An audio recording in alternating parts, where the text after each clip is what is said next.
Hi everybody, thank you so much for joining me. Today I'm going to talk to you guys a little bit about some of the new Revlon brushes that are popping up in stores. I got 3 of them. I got an all over shadow brush, which is just this little flat shader brush.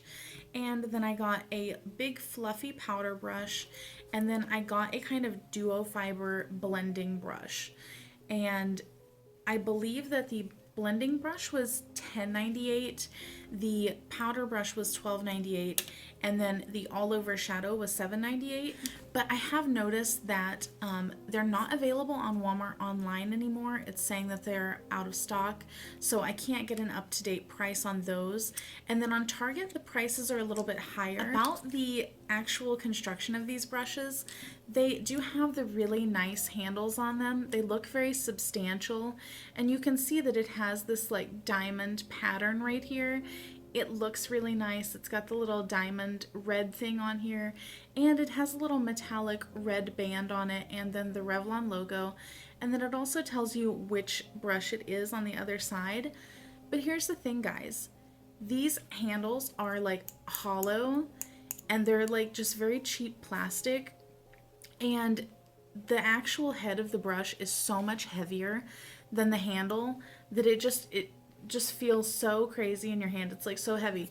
You really have to get up here to have any sort of control with any of these brushes. While I like the look of these brushes, I feel like the actual construction of them is not very good in terms of having that control over your brush strokes with them. They're just too light on the handle and too heavy on the brush head. Okay, now let's move on to the actual performance of the brushes.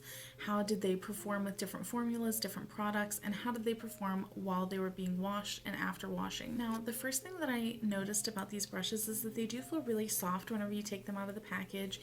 Even after you wash them, you know, they just are very soft brushes. You can tell that they're synthetic by the way that the bristles feel whenever you feel them lengthwise, but the actual tops of the brush heads are very soft.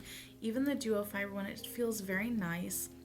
It doesn't feel like the softest brush I've ever used, but it is nice feeling on your face. Let's talk about the blending brush. I used this one for foundation application, and I used it for cream blush application, and I used it for blending out bronzer all over the face. So those are the 3 things that I mostly used it for. It does say that you can use it in a stippling motion to get more coverage, or you can use it in a sweeping motion to get an airbrushed effect look.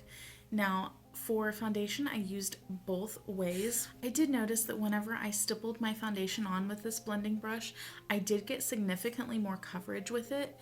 And what I did was stipple first, and then once everything is on and in place, I just kind of went around the edges and just kind of feathered everything out, blended it. I do think that this brush gives really nice coverage. It did not make my foundation look streaky or cakey at all. But the main problem with this brush, and even in terms of just putting on some cream blush or blending in the bronzer, anytime that this brush is touching your face, you are getting massive amounts of shedding all over your face. And I thought that maybe it was just because I was using it the first time whenever this happened, and that after I used it a couple times, it would just kind of taper off, or after I washed it, it would taper off. But no, I have washed this brush 3 separate times, really in depth, really getting in there and scrubbing it, and I've used it at least 7-8 times, and it just keeps shedding, guys. Like, it just, I don't know how there's any hairs left in here, because it's just, there's one here right now just like falling out. That I can't even tell you how crazy the amount of shedding was. Like, the worst shedding brush that I've used is the Bare Minerals full flawless face brush things that you get with the kits.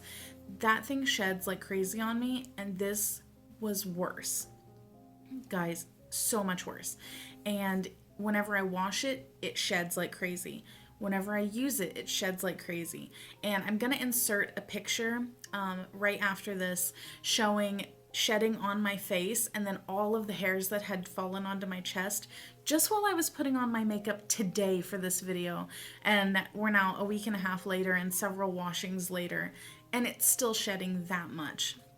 So this, I can't recommend it. This is just, no, it's not.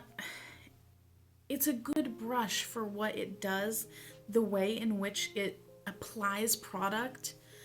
But the shedding, guys, like the shedding is so crazy. I mean, I feel like there are better drugstore brush options out there than this, because this is just not, it's not worth the price that you pay for it, for close to $10 to $15 depending on the store that you're finding it in. You could do so much better than this. I don't know. Guys, the shedding is crazy. Look at the picture that I'm going to insert right after this, and then I'm going to move on to the powder brush.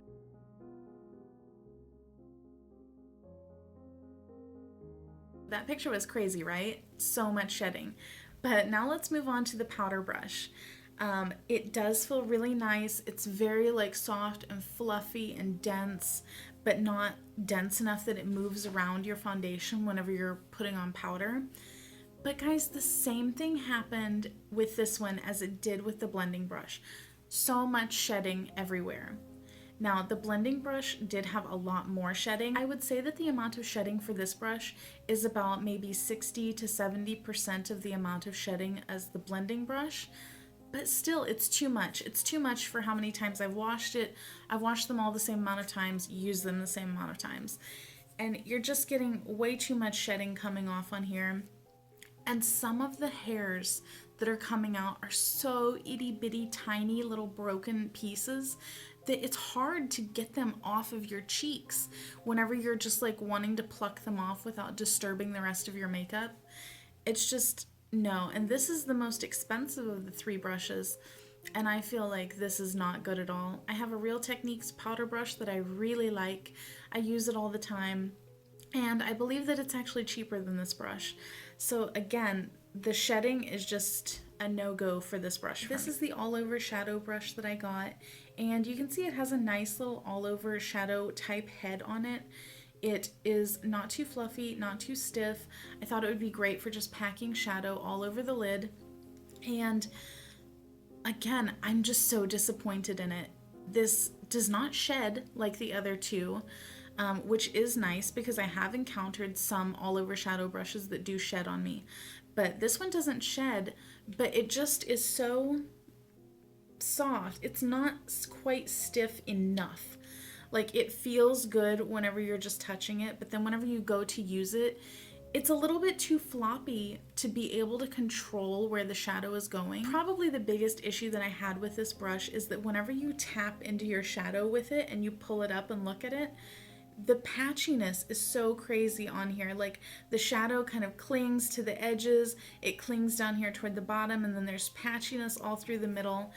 And it just takes a lot of dipping in and going back in and back and forth between your eyes to get any sort of shadow built up on your eyes. I also tried using it with the brush just a little bit dampened with some primer water and then going into a shadow, and that made it even patchier. So it doesn't perform the way I wanted it to and the way I'd hoped it would.